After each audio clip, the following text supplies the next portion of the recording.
I've got a surprising fact for you. A large study found that the top 10% of leaders who asked for feedback on a regular basis were rated in the 86th percentile when it came to leadership performance. On the flip side, those who don't ask for feedback were rated in the bottom 15%. That is a huge difference.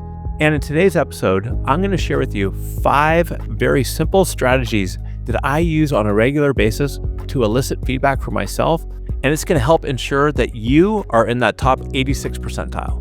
Welcome to the Learn It All podcast, the show for today's leaders who want to get ahead and stay ahead, because great leaders aren't born or made, they're always in the making.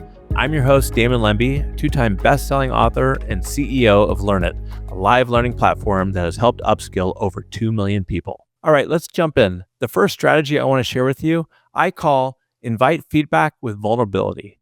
Let me give you a story. When I was writing my book, The Learn It All Leader, I wanted to make sure I wasn't writing it in a vacuum. So I reached out to 2 of the ideal readers and I asked them for their feedback. Here's what I did. I said, hey, Nick, I need your help with something. I'm writing this chapter on how to be a better coach, and I'm not sure that it's either clear or sticking. And so first of all, he was great. He really appreciated I reached out to him, and he took a little time. He got back to me and he said, you know what, Damon, I can totally understand the why in here, but the how to become a great leader is unclear. You really need to address that. That was awesome feedback for me. And what it shows me is that when you lead with humility and openness, people feel safe and comfortable to give you feedback. All right, let's move on to strategy 2. And I like to call it connect and ask for one specific thing. I learned this strategy about 9 months ago. I was interviewing this really well-known leadership expert. And when the interview ended, he immediately said to me, Damon, thank you for interviewing me. And I got a question for you. I'm just like you. I'm always looking to get better. What is one thing you recommend I do differently when it comes to being interviewed on a podcast? So let's break down what he did right there for me. Number 1 is he connected with me. Like he showed a common bond between both of us are interested in getting better. The second thing was he didn't make it a binary question. He didn't say, is there anything that I could do differently? No, he got very specific and he said, what is one thing I could do differently? And when you ask the question in that way, it doesn't give you the out of saying, no, everything was fine. It made me think of one thing he could do differently. And in this case, I had an answer for him. So again, strategy number 2 is connect, share a common bond. Don't make your ask binary. It's not a is there, it's a what is. That's a very powerful strategy to use. The third strategy I want to share with you is called meet them where they're comfortable. Now think about it this way. If you have somebody that reports to you and you call them into your office, they come in, they sit down, you say, hey, give me some feedback. That's an uncomfortable situation for them. Meet them where they're at. Go into their office, offer to take them out to a coffee. Find a place where they feel comfortable, relaxed. And when people feel comfortable in their surroundings, they're more likely to share with you real feedback. All right, so we've gone through the first 3 strategies, and all 3 of these strategies require you to sit down or have a one-on-one conversation with anybody. The last 2 strategies are much different.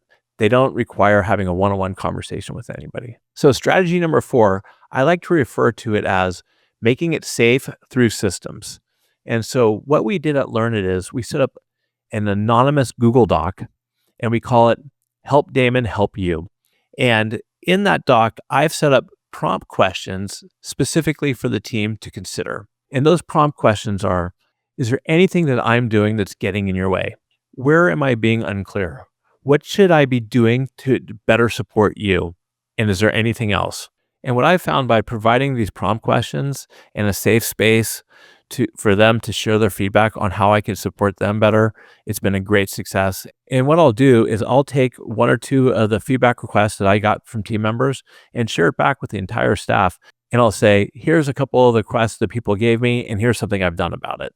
And that helps people see that not only am I listening to what they're asking, I'm putting some of it into practice.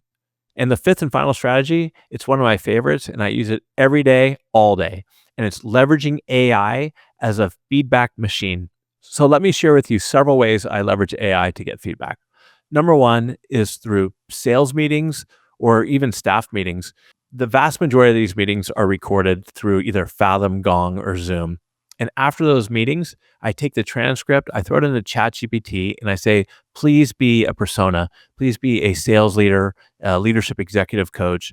And I want you to do a deep dive on my performance and share with me what I could do better, what I could do differently. And if it's a sales call, are there any areas I could do better? Another example of how I leverage AI for feedback is building comp plans. Recently, I was working on the comp plans for the sales team. I threw the existing comp plan into ChatGPT. I asked it to be an HR consultant with several years of experience of building comp plans. And I asked it some specific questions, and I went back and forth with it, and it gave me great direct feedback. And I was able to tweak the comp plan. I turned it over to our CRO, Bob Cena, and he said, wow, this is an incredibly thoughtful comp plan. A third and final example of how I use AI when it comes to receiving feedback is after every interview I do on a podcast, I throw it into ChatGPT and I say, what did I do well? What are some areas I can improve? So I hope that those ideas right there will show you how you can best leverage AI in your own day-to-day to constantly be a feedback machine for you. Those are my 5 simple strategies that I use on a regular basis that I'm confident that if you use them, you will elicit much more feedback. But when it comes to feedback, there's a couple of things you need to remember. If you don't want this to just become a one and done when it comes to getting feedback from somebody, when you receive feedback from somebody, it's very important that you don't get defensive and argue with them over the feedback.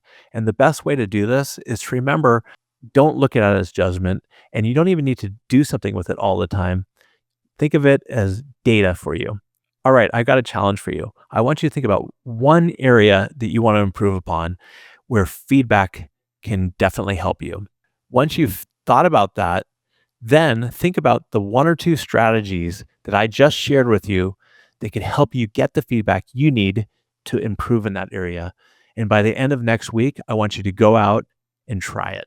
And before you go, do me a favor, like and review the Learn It All podcast on your favorite platform. It really helps us get our message out there. And if you're interested in becoming a Learn It All leader, I highly recommend you check out my book, The Learn It All Leader Mindset, Tools, and Traits. And until next time, everybody, stay curious, keep learning, and have a great day. Thank you.